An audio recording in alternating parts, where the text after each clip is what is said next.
Today I'm going to be doing a video conference with a couple. They're Stuart and Tony Ranker. They have a new web channel. Breaking Free Off Grid is the name of their channel. Be sure to tune in to them and check out what they're doing. And they're doing the same thing I'm doing, and that is learning how to homestead. And a lot of times is stumbling along and learning how as we go. So stay tuned, and we'll be right back with a video conference with Stuart and Tony Ranker.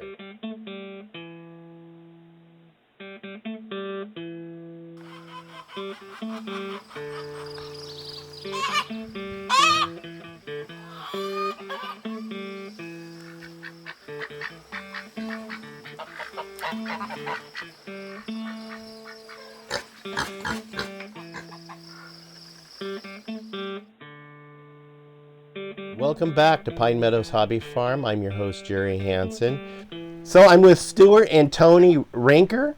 They're on the panhandle somewhere of Idaho, and they have a nice, beautiful homestead up there. They have a YouTube channel called Breaking Free Off Grid.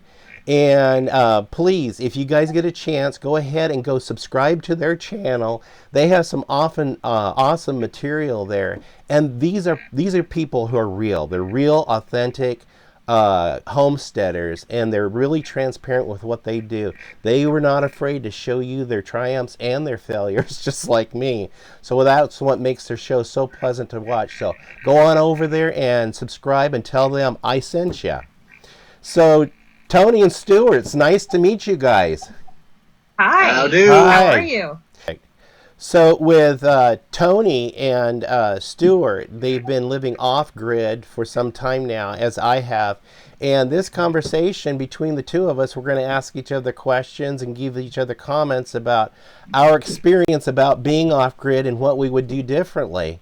So go ahead, shoot. What you guys been up to? What have we been up to? Surviving. Surviving? Not really thriving yet, but that's the goal. But we're surviving. I think that's about all us homesteaders can do is thrive. So yeah, you survive first. Yeah. And then the part where you're thriving, right? Yeah. So right now we have an issue with a fox coming in and stealing birds. Uh-oh. I had coyotes. Problem with coyotes before we shot that episode for Homestead Rescue, and now I was able to put in more infrastructure. I haven't had a predator problem since we aired the show.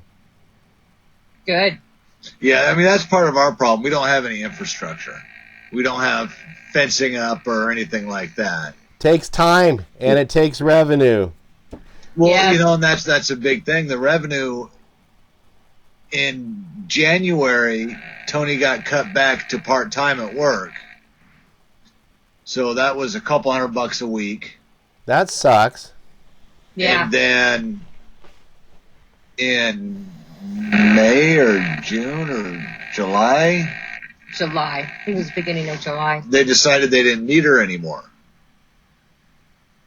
So then I got a part-time job, which is actually really close to being full-time, which kind of makes me angry. I know you got stuff to do on the homestead. Yes. Yeah, and then, Tony started her business, and that's starting to pay off a little bit. So we're kind of getting back to where we were Before January. before January. So it's taken us 9 months to get back to where we need to be. Oh. I was just reviewing some of your homestead videos that you have, and I noticed something about you had a freak accident with your solar off-grid system. How's your off-grid system coming? Which video are you referring to? Solar panels on a hay bale. Oh, okay. Yes. Well, you know what? That was all part of the time when Murphy was visiting us. And he let us know that he wasn't leaving anytime soon. So not only did one of the solar panels take a dump or got blown over by the wind, our woodshed got blown down the hill. Well, our woodshed is a portable garage, right? Yeah. So it's just basically like a tarp over a frame. Oh, okay. Well, it got blown down the hill. Our generator blew up. Oh, no. Literally blew up. We lost the battery in our car in the middle of a parking lot. What else happened? That's when my work didn't need me anymore too. So it was 5 things. It was a bunch. Yeah, and that all happened within probably a week and a half. Maybe it was maybe one thing 2 weeks. Maybe after 2 weeks another. tops. Sounds like life. It sounds like life was happening with you guys. What's Plan Yeah. B? Yeah, and the generator thing, that was really the other surprising. one was the other generator wasn't. Our backup generator wasn't working. Oh no. Yeah. So we had no way to charge our batteries. So we were using our primary generator quit working, so we started using our backup generator, which is just used up in the shop, right? So that blew up. And our primary generator wasn't working, so we didn't have any way to charge our batteries and keep our freezer frozen for the dog food. That's the main concern. Dog food. How long does that generator run just to keep the freezer going? Once we get everything solid and frozen, and if we keep it as full as we can, it only takes a few hours a day. Of generator time? Yeah. Oh, that's okay. During the summer. Okay. During the winter, like we can go all day. If it's really cold outside, we can go all day without running it and everything will stay frozen. So wintertime is a plus for that. But you still having to run the generator because now you have to charge your batteries because you don't have as much sun. What kind of freezer is it? A standard residential freezer? Yeah. Yeah. Okay. Because Go ahead. We want to get a chest freezer. Okay. Just because they're more efficient. Check out Steve Davis, Off Grid Homestead. He's my buddy over going towards the coast here in Oregon. He got a little electronic device. I ordered one for my hatchery, and it was an STC 1000, they call it. He retrofitted it to a chest freezer. He's completely off-grid, runs on solar panels, and he's got that thing running real optimally, hardly uses any electricity at all, and it's 110. He runs it off an inverter. Cool. So what's the brand name again? It's an STC 1000. It's a little electronic thermal regulator. Okay. He's making a note. Good. And I'll leave a link down below on my channel for acquiring an STC 1000. Oh, so he's using his freezer as a refrigerator? I think as a freezer, I believe. Okay. Because the STC 1000 is a temperature controller. Yeah.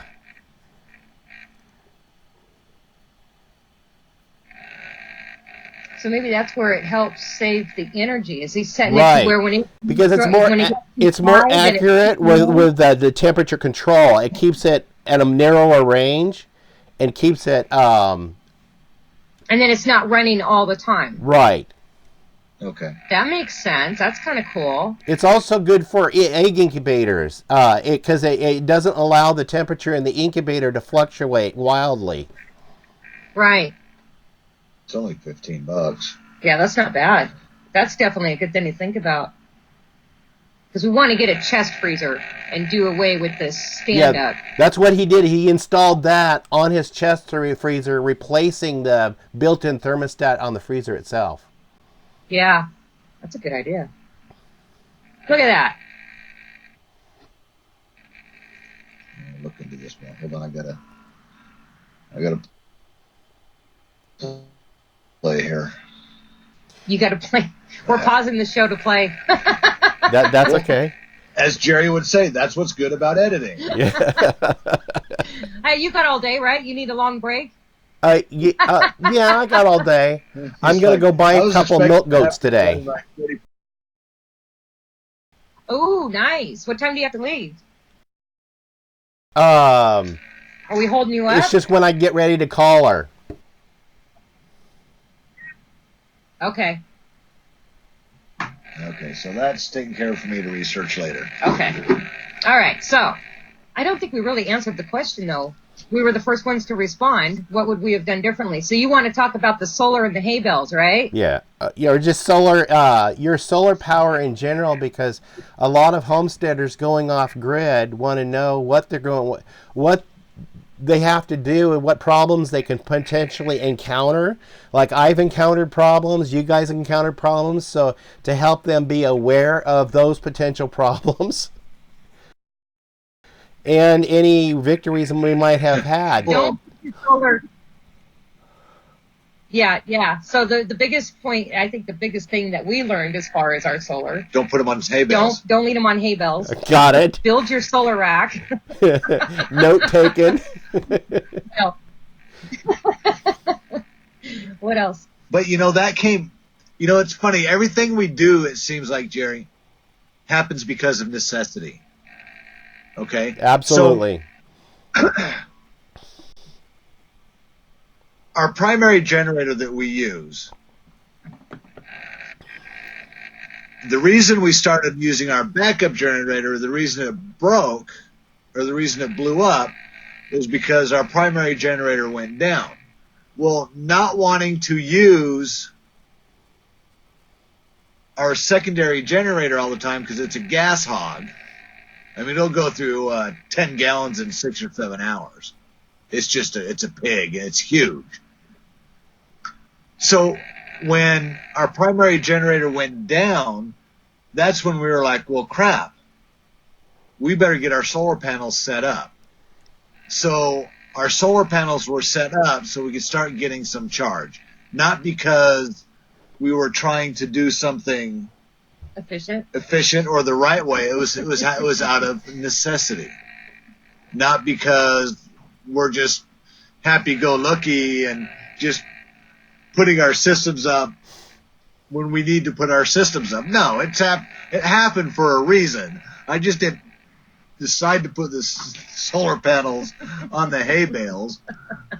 Yeah, I forgot about that. I forgot about it too. I forgot about that's that just, too. Oh, for Pete's sake. Yeah, so he put up the solar panels because we were down both generators and we needed to get we needed to charge the batteries. No, we were only down.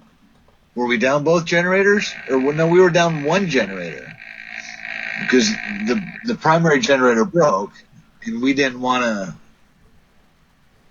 use the other generator because it's such a gas pig. And we were like, well, we might as well set up the solar panels, right? I thought something else. But we don't have a racking system set up yet, so we just leaned them against straw bales. Sorry, Jerry. That's okay. I thought we had the one generator had been down for a while, right? Because you were like, I'm not fixing it again, right? Right. Something else happened with the other generator.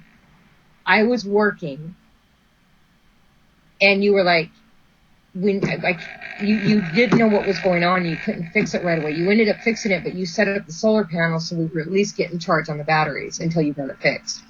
Oh, maybe. Because that generator had gone down a couple times. That's very, very possible.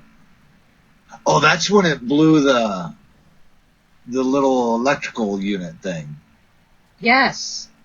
Right? The regulator, the voltage regulator. Ah, maybe. Oh, I was just YouTubing that voltage regulator because I thought that was the problem why my big generator blew, but it turned out to be a little bit more expensive item to replace. My whole stator went. Oh, no. Yeah, so I ended up replacing the stator. I have a Generac Guardian generator. It's an 8 kilowatt. And it will power. It has too much power for my homestead because we're downsizing in the electrical use. We've retrofitted all the light bulbs in the house with LED, converted all the appliances to propane that we could. And so we're trying to go in the opposite direction so I don't have to buy more solar panels to generate more electricity, because my off-grid system only supplies, just through battery power and the solar panels I have, 4,000 watts. But the generator supplies 8,000 watts, so I can eventually double that.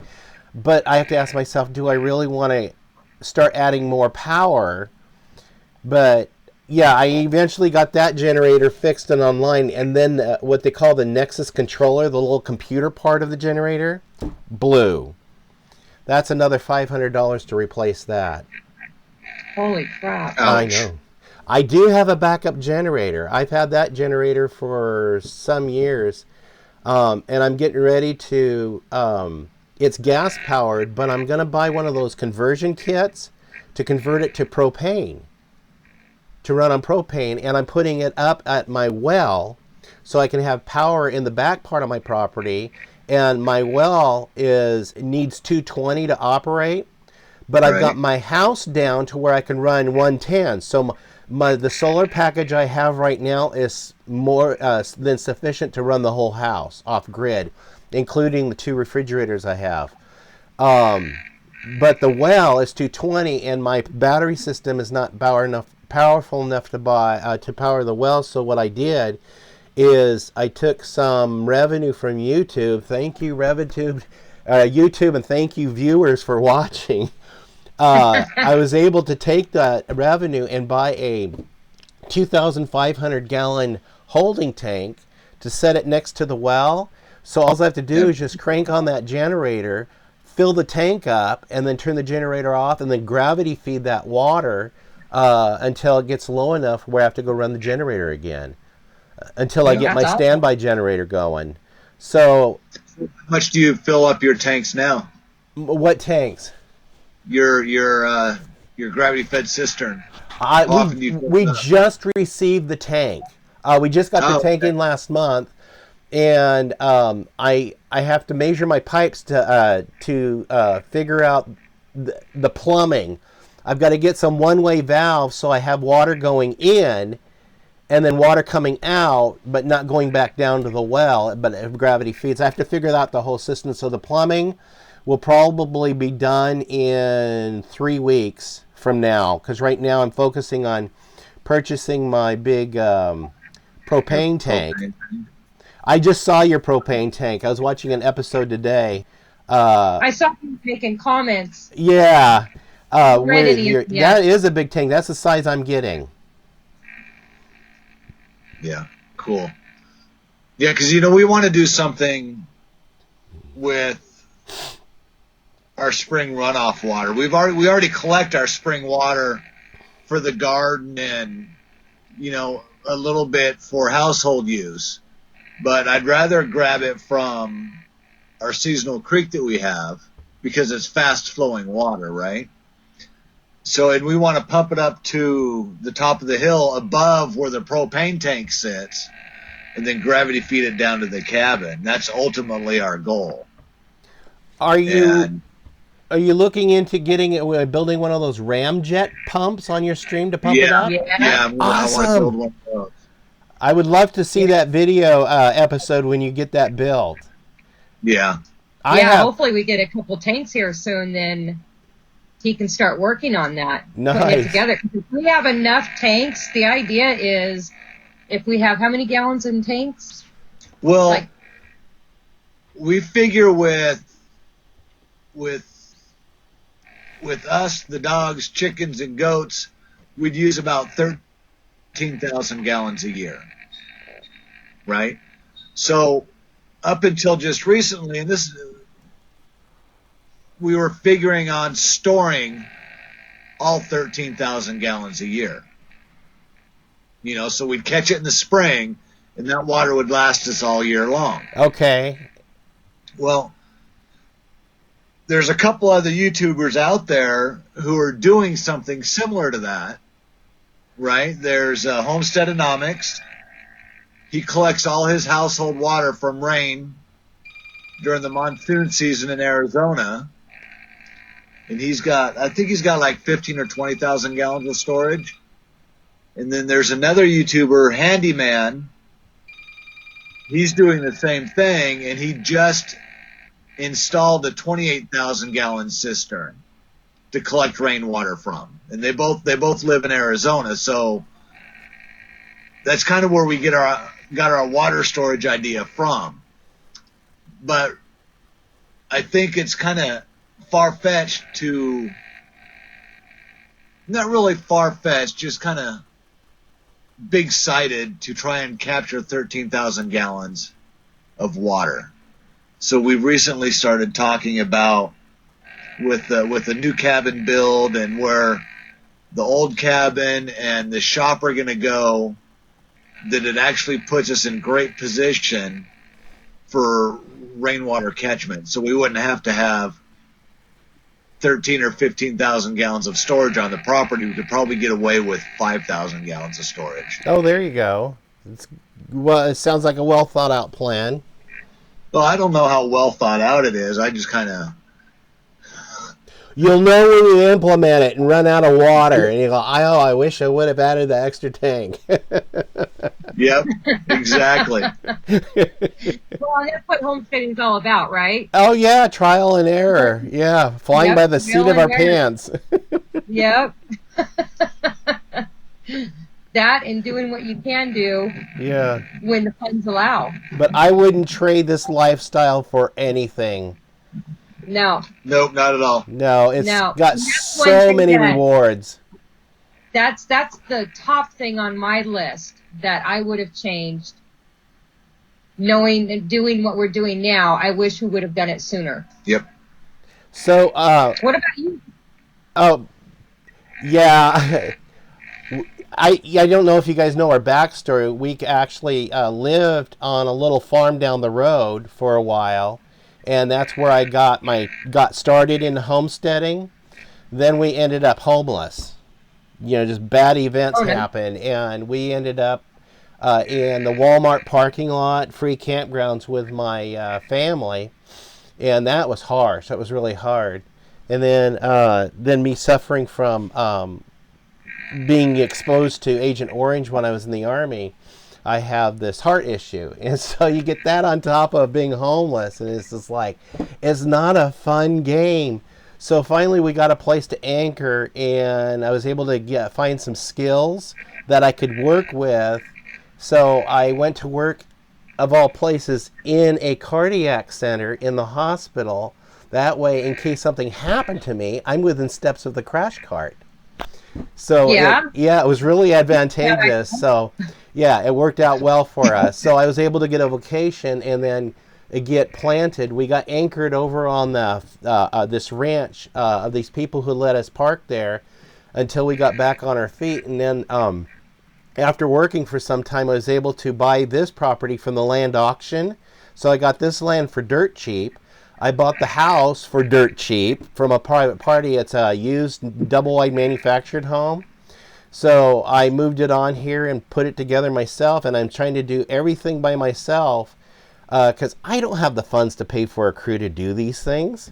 You have to just like any homesteader, you have to figure out how to do it yourself. And then, so that's how we ended up here on Pine Meadows Hobby Farm and homesteading. Because farming has always been a lifelong passion of mine. Since I was a little kid, my uncle had a farm. We would spend the night on his farm, and he had all the farm animals, and it's like, I got hooked. This is the life I wanted. And now in my older life, I just wish I could have done it earlier. I wish I would have known how to buy land like I did earlier, because otherwise I could not have afforded it. Yep. Yeah. So that's what I would have changed, is doing it much earlier. Yeah. But I got to deal with what I've got at this age. I'm 61 now, and now planning for retirement and trying to figure out how to do that in a short period of time. That's true. That's true. Yep. So that's what our motivation is trying to get the whole homestead as self-sufficient and self-reliant as possible. And that way, with getting the solar power in, getting the generators up and running, getting the water functioning, getting the garden in, and getting the livestock in, I've managed to mitigate as much out-of-pocket expense as I can. When I do retire, I don't have to worry about electric energy bills and groceries. Exactly. Yeah, and then carefully choosing the kind of livestock I raise that I don't need to run to the feed store to go buy feed for them. They're able to go out and eat among the natural habitat that's around us. That just makes sense to me. That, you know what, that's so awesome that you say that, because we have this conversation quite a bit, and we've been having the conversation more because the fox has been around, or what we think is a fox. I mean, we just got a glimpse of it. But with our birds right now, and eventually goats and rabbits, the key to our success is having them free range. So Tony, she hates losing birds, and she wants to lock them up immediately when it happens, right? We're the protectors. If they get taken, you fail. That's how I feel. It's the human thing to do. Yeah. And there's nothing wrong with that whatsoever. Nothing. But the minute they get locked up, our feed cost goes up. Right?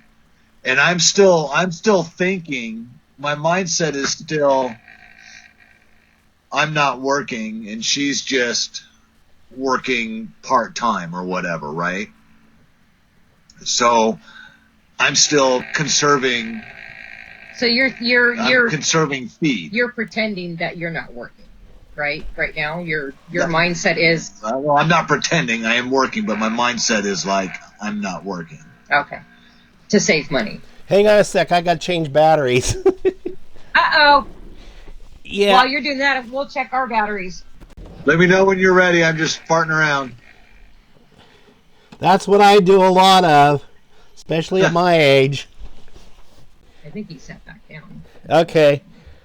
I'm good. Okay. Uh-oh. Where'd you go? There you are. Huh.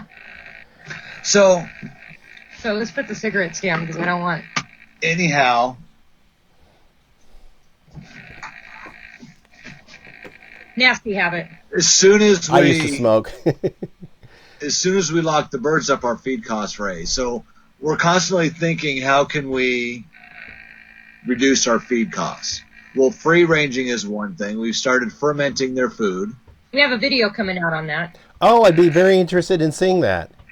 Yeah. Fermenting the chicken food, and I probably need to start before the end of the month, but we're going to be doing fodder as well for the birds. Okay.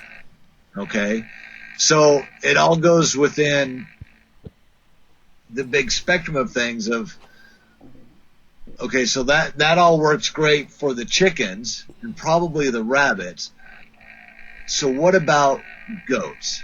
How can we do this with goats? Summertime range is not a big deal, right? But when we got 4 feet of snow on the ground, what do we need to do so we're buying minimal hay and minimal minerals? And I got some ideas. I'm not sure how well they're going to work because I'm not really a farmer, so to speak, to get out there and work fields and stuff like that. Plus, on the side of a mountain, it'd be really hard to work a field. Yeah, I don't have that kind of land either. I'm on a hill. Are you really? I thought you were more flat. We're up in the mountains. So I live. My backyard is a mountain. We've got a couple of. We are. We got a couple of grassy meadows, but they're very small meadows, and the buildable home site is only maybe 100 feet by 150 feet, and that's it. That's the only usable space of land that we have. out of That 5 is More than acres. us. That's funny because watching your videos, it looks like you have more flat land than what you're saying. It's all Wow. a slope. It's got ravines. We've got 3 Wow. streams that flow through the property. I got one behind the house, one right in front of the house, 50 feet away, and I got Really? another one up by the road. They're all Are they seasonal streams. Seasonal? Yeah. Okay, yeah, you broke up a little bit when you said that. So, yeah, that's what ours is. It's seasonal, but it's fed. It's spring fed, right? But by the time it gets down here, it's more like a seep and not a spring. Oh, we're With- we just rely on rain runoff for our streams. We're at the upper ends of the tributaries. Gotcha. I was going to say something. I brain farted. So what do you guys got? You guys got chickens and rabbits. You got goats? I'm waiting for a call today. I have arrangements to go pick up 2 milk goats today. Okay. They're Nubian. I've raised Nubian goats before, and I purchased them from this lady before. She just lives on the backside of the mountain from me, and she raises a really good breed. I see a lot of Nubians cross for sale on Craigslist, and as far as our homestead, I'm just not interested in cross. I want the Nubian for 2 reasons. They're a good all-around homestead goat to have for meat, and they produce the highest content of butter fat for making like cheeses and lotions and creams and other products. And so that's why I chose them originally some years back. So we're getting ready to reintroduce the goats back to the homestead today. Nice. That's cool. So how big do Nubians get? A full-size goat, about that high. You can throw a saddle on them, and they be a nice. Well, no, a pack saddle. They be a nice pack animal to go hiking with. You could actually train them to be a pack, and they forage on everything: the leaves, the twigs, the grasses, poison oak. They're really good free-range animals, so I don't have to supplement their feed hardly at all. And same way with the chickens, ducks, and geese, they just graze free range, completely graze, so I hardly have a feed bill with them. Rabbits, we don't have the rabbits right now. I'm getting ready to reintroduce rabbits to the homestead. Boy, that meat is tasty. Yeah, rabbit meat's good. But rabbits, when it comes to crunch time and feeding them, then I have to physically go out and harvest feed for them to feed them. Right. See, we've started because our area. One thing that we planted this year for feed because of the high protein was hairy vetch. Oh, I was looking into that because I wanted to plant some clover, vetch, and some other high protein and nutritional vegetation in the pastures. Because I was going to develop my pastures. I segregated 4 of them with some herbs so the animals can go out and get medicines as they know they need them. Right. Yeah. That's a good idea. Yeah, he planted a bunch of stuff out in the our meadow area. In our meadow area, what we call the meadow area. But he planted hairy vetch, filled peas, Australian pea, right? Austrian peas. Hairy vetch. Clover. A couple different types of clover, native grass. Mustard. Mustard, yep. Oh, for Pete's sakes, buckwheat. Just a little bit of everything. Like good ground cover and whatever you can to create that. Yeah, I understand. Yeah. Start building that back up. That's one reason. That's one good thing that hairy vetch is for, because it produces such huge amounts of biomass. We have a video or a screenshot, or not a picture on Facebook that shows part of our hillside just covered in hairy vetch, and you can see the edge of the hill and how tall and tangled the hairy vetch is. Yeah, it's almost like a vine. It'll start climbing on stuff. Oh my! Yeah, You know, it's amazing stuff. Huh. and if you don't treat it right, it can be invasive because it produces a lot of seed. The bumblebees love it. Oh boy. Bumblebees love. I'm sure That's honeybees good would for the love it too. pollinators. Yes. Yes. Yes. I just got given to me a huge plat of small lavender plants that are ever nice. blooming, and the lavender, my honeybees out there in the bee yard will love that lavender. Yep. Absolutely. Yep. So we should close this because it's been an hour. We'll try Holy to crap. condense it down to more. We can go on chatting, but we should close this. Yeah. So I've been on a video chat with Stuart and Tony Rinker at their Breaking Free Off-Grid Homestead.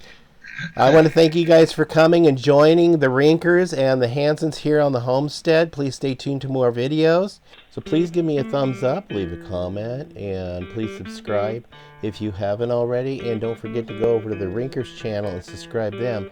They only need about 66 more subscriptions and they can start monetizing on their channel. So please go over and help those people out. They're good folks. Follow me on social media. I'm on Twitter, Facebook, Pinterest, Reddit, Google Plus. Not Google Plus, they banned it. Blogger, Tumblr. I'm also on Parlor.com and LinkedIn. We'll see you guys in more videos. I think the next video I'm going to do will be the one on the goats. Bye-bye.